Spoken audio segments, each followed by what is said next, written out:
சூதாட்ட வெறி கண்ணை மறைக்க தன்னிடம் இதுவரை பணி செய்த பெண்கள் என்று கூட பாராமல் அவர்களையும் வைத்து சூதாட முன்வந்தான் நளன். வழக்கம்போல் பகடை உருள அவர்களையும் புட்கரனிடம் இழந்துவிட்டான் நளன்.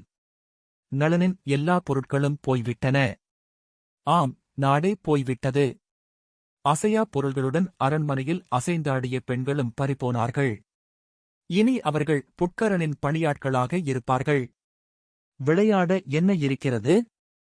நளன் திகைத்துப் போய் எழுந்தான். நளனே, ஏன் எழுந்திருக்கிறாய்? கையில் வெண்ணெய் இருக்கிறது. நெய்க்கு அலையலாமா? இன்னும் ஒரு முக்கிய பொருள் உன்னிடம் இருக்கிறது. அந்தப் பொருள் இங்கே நீ என்னிடம் தோற்ற அத்தனைக்கும் சமம். அந்தப் பொருளை வைத்து நீ விளையாடு.